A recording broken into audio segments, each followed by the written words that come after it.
and I both said we would like it to start in Australia. I because I wanted to visit again, and he because it's his home. One pretty good producer in England who's been heard of, it seems to me, Ken, and his name is Laurence Olivier. There are some faces you never forget, and some lives you never truly understand. Vivien Leigh was both. The fragile beauty of Gone with the Wind, the haunting soul of a streetcar named Desire. To the world, she was perfection. But behind that elegance was a woman quietly fighting battles no audience could see. From a marriage in 1932 that never touched her heart, to a love in 1936 that consumed her completely, to a final confession before her death in 1967. Her story was never what Hollywood promised, because in the end, she didn't remember the fame. She remembered the one man she never stopped loving, the husband she could never love. In 1932, at just 19, Vivien Leigh made a decision that seemed, at the time, entirely right. She married Lee Holman, a respected barrister whose life was defined by order, discipline, and quiet success. By 1933, they welcomed their daughter, Suzanne, and for a brief moment, Vivien appeared to have everything society expected of her: a husband, a child, and a stable future. But stability was never what truly defined her. Even in those early years, something within Vivien remained unsettled.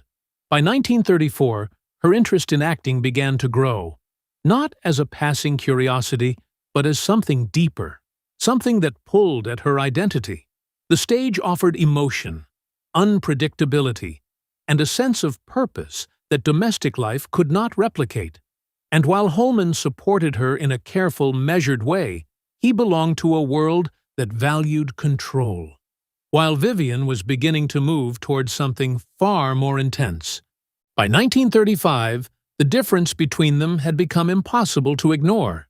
They still lived together, still shared responsibilities, but emotionally, they were no longer aligned. Holman loved her for who she was at the beginning, calm, composed, and traditional. But Vivien was changing. She was becoming someone driven by ambition, creativity, and a need for emotional depth that her marriage simply could not provide. She didn't leave him immediately. Their marriage would linger for several more years, but the truth had already settled quietly between them. Because sometimes love doesn't end in a single moment. It fades, as you slowly become someone the other person no longer understands. The man who changed her life.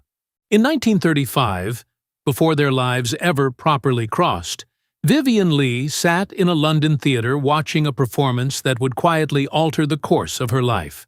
On stage was Laurence Olivier, commanding, precise, completely absorbed in his role. She didn't speak loudly. She didn't need to.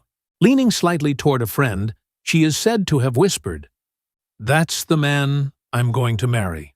At the time, it sounded impossible. Olivier was already married. So was she. And yet, something in that moment didn't feel like fantasy. It felt like recognition. Later, when they finally met in the mid-1930s, there was no awkwardness, no careful distance. The connection arrived already formed. They spoke the same language, not just of acting, but of intensity. Both of them approached their craft with a kind of emotional commitment that left little room for anything ordinary. By 1936, their professional respect had deepened into something far more complicated. Rehearsals stretched longer than necessary. Conversations carried on beyond their purpose. And in those quiet, in-between moments, something undeniable took hold. It wasn't reckless. It wasn't casual. It was inevitable. What drew Vivien to Olivier wasn't just who he was. It was how she felt when she was near him. Focused, understood, alive in a way she had never quite experienced before. And that was the beginning of the problem. Because some connections don't ask for permission. They simply arrive and begin to rearrange everything around them. The love that slowly broke her. By 1940, when Vivien Leigh married Laurence Olivier, Their love already carried the weight of everything they had risked to be together. To the world, they became something almost untouchable. Two performers at the height of their craft, bound not only by marriage, but by a shared obsession with excellence. And for a time, it worked. In 1939, Vivien had already secured her place in history with Gone with the Wind.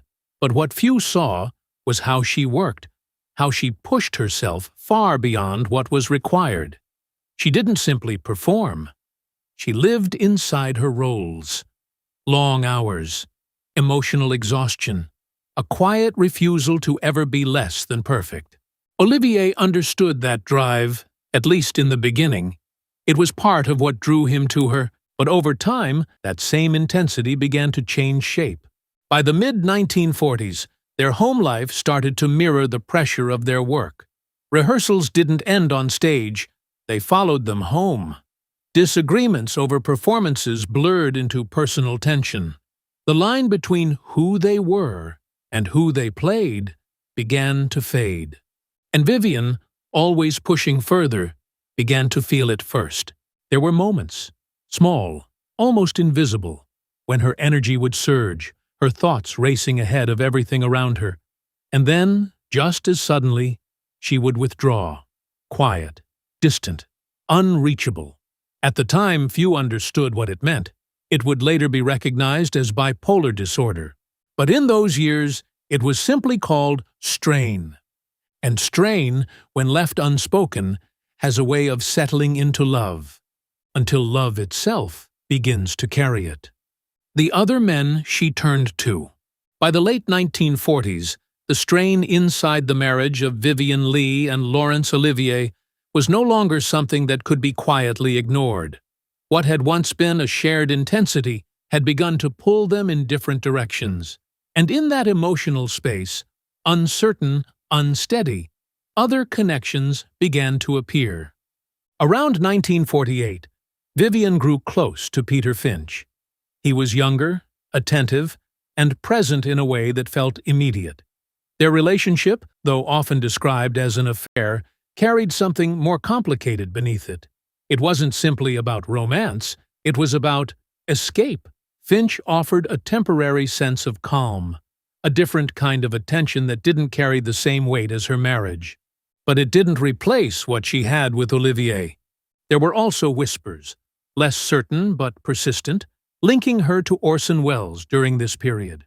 Whether brief or overstated, these moments reflected something deeper about Vivien's state of mind. She wasn't searching for a new love. She was searching for relief, from pressure, from expectation, from something she couldn't quite name. And yet, through all of it, Olivier remained central. Even as distance grew between them, even as other men entered the edges of her life, the emotional thread connecting her to him never fully broke. That was the contradiction she lived with. She could step away, but she couldn't detach. By the early 1950s, the pattern had become clear. These were not replacements. They were pauses in a love she still hadn't left behind. Losing the man she loved most. By the mid-1950s, what held Vivien Leigh and Laurence Olivier together was no longer strong enough to carry what they had become. The love was still there, but it had changed. It was no longer effortless. It had to be managed, endured, protected from the very pressures that once made it feel alive. Behind that quiet strain was something few fully understood at the time. Vivien's emotional highs and lows had grown more intense, later recognized as bipolar disorder. There were periods of brilliance, focused, radiant, unstoppable, and then moments when she seemed distant, unreachable, lost somewhere even those closest to her could not follow. Olivier tried to stay. For years, he did. But love, even deep love, has limits when it becomes something you have to survive. By 1957, they were no longer living as they once had. Time apart became easier than time together. Conversations became careful. The ease that had defined them in the 1930s was gone, replaced by something quieter, heavier. And then came 1960. There was no dramatic scene, no public collapse, just a decision that had taken years to arrive. When their divorce was finalized, it was described as restrained, almost formal, but those who knew them understood what it meant. This was not simply the end of a marriage. It was the end of something that had once felt irreplaceable. And afterward, there was no grand farewell, only a silence that settled where something extraordinary had once lived. Because sometimes the deepest losses are not the loudest ones, but the ones you carry quietly for the rest of your life. The man who stayed beside her. By 1960, after her divorce from Laurence Olivier, the life of Vivien Leigh had changed in ways that were both visible and deeply private. The intensity that once defined her world had quieted, not by choice, but by necessity. And in that quieter space, one man remained steadily by her side, John Merivale. Their relationship had begun earlier, in the late 1950s, but it was in the years after her divorce that it took on greater meaning. Merivale was different from the men who had come before. He was not drawn to drama or intensity. He did not compete with her past. Instead, he offered something far less visible, but perhaps more enduring: consistency. By the early 1960s, as Vivien's health became more fragile, his presence grew more important. He supported her through difficult periods, including recurring struggles with bipolar disorder and the return of tuberculosis, which had first affected her years earlier. There were no grand declarations, no public spectacle, just a quiet, ongoing care that asked for nothing in return. And in many ways, it was the kind of relationship people spend a lifetime searching for. But even here, something remained unspoken. Merivale stood beside her. He gave her stability when her world had become uncertain. He stayed when others had stepped away. Yet what he offered, sincere as it was, existed in a different emotional space. It was calm where her past had been intense. It was steady where her earlier love had been consuming. And perhaps that was both its strength and its limitation, because sometimes the person who stays with you in the end is not the one who first captured your heart. The one love she never lost. By the mid-1960s, the world around Vivien Leigh had grown quieter. The applause had softened, the pace had slowed, and the life she once lived at full intensity had become something more reflective. Her health was fragile, her energy carefully measured, but her memories remained vivid. Not all of them. Just one in particular. Even after their divorce in 1960, Laurence Olivier had never truly left her emotional world. Their story had ended in reality, but not in memory, and over time, what had once been painful began to settle into something quieter. Not regret, not longing, something closer to acceptance. But acceptance doesn't always mean release. There's a detail, small, almost unnoticeable, that those close to her would later recall. In the years after their separation, even as life moved forward, Vivien would occasionally sign her name in hotel registers and official documents not as Leigh, but as Lady Olivier. Not out of habit, not out of confusion, but because some part of her had never let go of what that name once meant.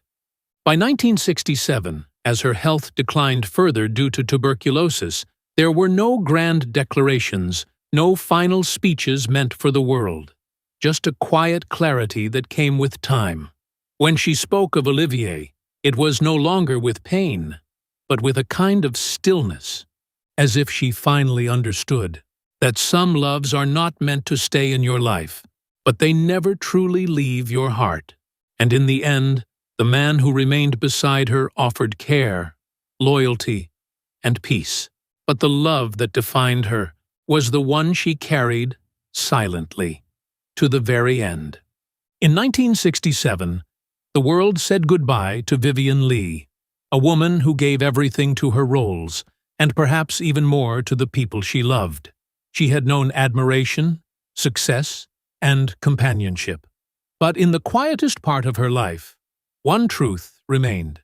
Decades earlier, in a London theatre in 1935, she had looked toward the stage and softly said, "That's the man I'm going to marry." And she did. But what she could never have known then was that he would also be the man she would never truly leave behind. Because some loves don't fade with time. They become part of who you are. If this story stayed with you, share your thoughts below. And subscribe for more stories that remind us. The past is never really gone.